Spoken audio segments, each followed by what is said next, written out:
Oi, turma, vamos começar mais uma matéria de história e dessa vez vou falar sobre a Revolução Russa. A Revolução Russa foi uma revolução que aconteceu em 1917 e culminou na instalação de um novo sistema político naquele país, o socialismo. A implantação do socialismo russo teve como inspiração o modelo de socialismo científico de Karl Marx. No Estado socialista, segundo esse modelo, seria abolida a propriedade privada. Marx via o Estado como um instrumento da burguesia para dominar os trabalhadores. O socialismo, ao eliminar as classes sociais, tornaria então o Estado. A partir de então, a sociedade se encaminharia para o comunismo, momento em que, segundo os teóricos deste modelo político-econômico, todos os seres humanos seriam livres e iguais. Para Marx, seus princípios seriam aplicados em países de alto grau de industrialização, porém a Rússia era um país predominantemente agrícola. Antes de 1917, a Rússia era caracterizada por um governo czarista, ou seja, administrado por um czar, um imperador, que detinha o poder absoluto. A grande maioria da população vivia da agricultura. As condições de vida dos camponeses eram péssimas, a maioria vivia em casebres e em condições miseráveis. Os estrangeiros concentravam em suas mãos a maior parte da pequena indústria existente na Rússia, sendo que as condições de vida dos operários não era melhor que a dos camponeses. A sociedade russa apresentava a forma de uma pirâmide. Na base estavam os camponeses e os operários, seguidos pelos burgueses, militares, clero e governantes, e no topo a família imperial. Após a Guerra Russo-Japonesa de 1904 a 1905, a situação da Rússia se agravou ainda mais. A derrota diante dos japoneses mostrou um Estado russo ineficiente e os gastos militares afundaram o país em uma grande crise econômica. A crise aumentou o descontentamento de diversos grupos sociais contra o czar. As greves e protestos se intensificaram, sendo duramente reprimidas pela polícia do imperador. Em um domingo de 1905, na cidade de São Petersburgo, um grupo de pessoas foi morta por tiros de fuzil em um episódio que ficou conhecido como o Domingo Sangrento.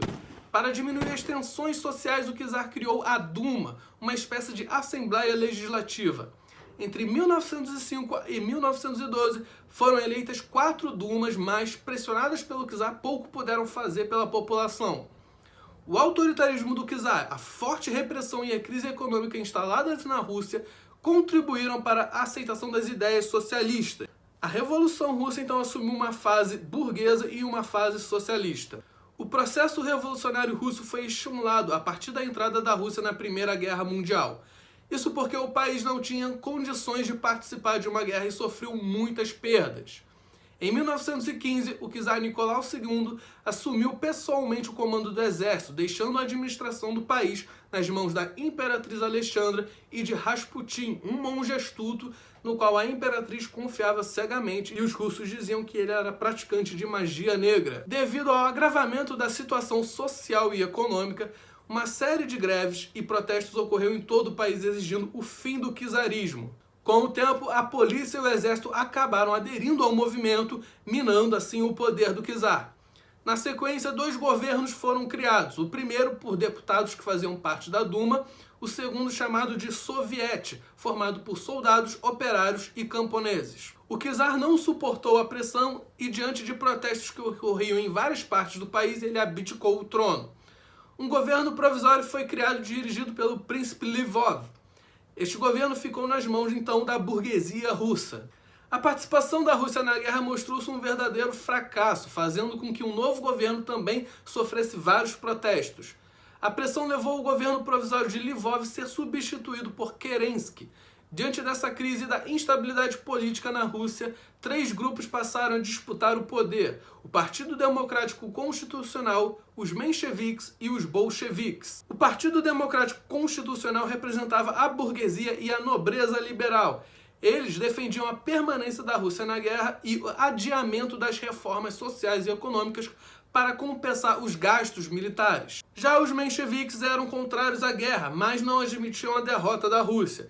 Perderam importância política por permanecerem sempre divididos e indecisos em várias decisões importantes. E os bolcheviques, por sua vez, defendiam o controle operário das indústrias, o confisco das grandes propriedades e a paz imediata com a Alemanha.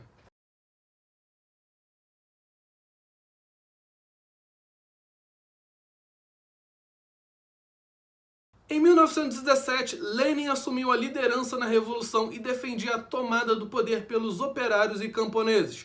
Além disso, defendia que o exército permanente deveria ser substituído pelo povo armado, assim como a nacionalização das terras, a abolição da polícia e da burocracia estatal. A partir de agosto de 1917, os bolcheviques passaram a dominar os principais sovietes da Rússia e prepararam então uma insurreição.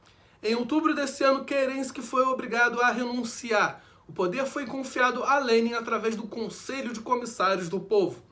Dentre as medidas tomadas por este conselho estão a abolição do antigo regime na Rússia, o confisco de fábricas e propriedades rurais e a criação da Guarda Vermelha para proteger um novo regime socialista. Sob a direção de Lenin, os bolcheviques deram início a uma série de reformas.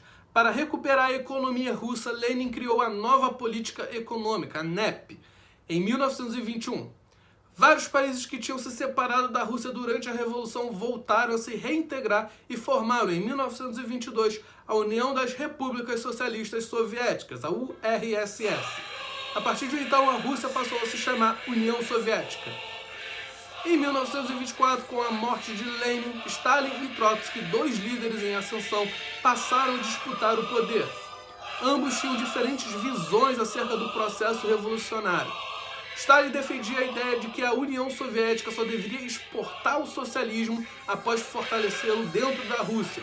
Por sua vez, Trotsky achava que a Revolução Socialista deveria ocorrer em todo o mundo capitalista, pois, segundo ele, o socialismo não poderia sobreviver isolado. Em 1928, Stalin venceu a disputa e a União Soviética ingressou na fase do planejamento econômico através dos planos quinquenais.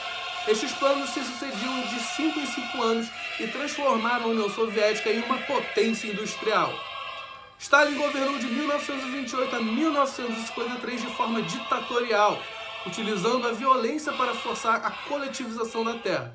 Ele perseguiu implacavelmente os seus opositores, a começar pelo próprio Trotsky.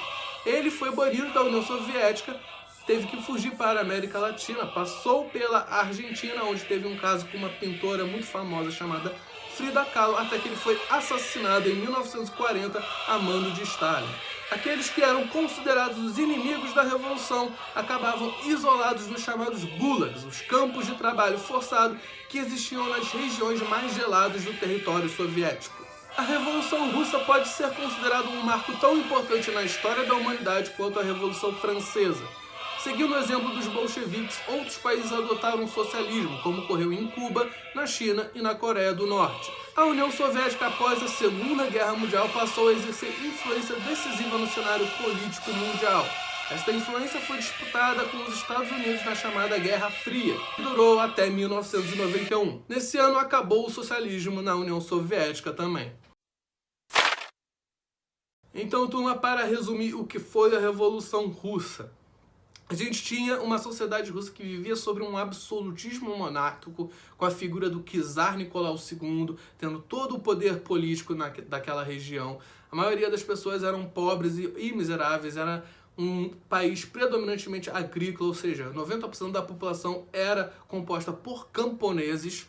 E a Rússia já passava por várias crises econômicas, pois perdeu uma guerra contra o Japão, a população russa já fazia protestos para reformas políticas dentro da Rússia e são reprimidas pelo czar, até que finalmente a Rússia entra na Primeira Guerra Mundial e a crise econômica aumenta ainda mais dentro do país.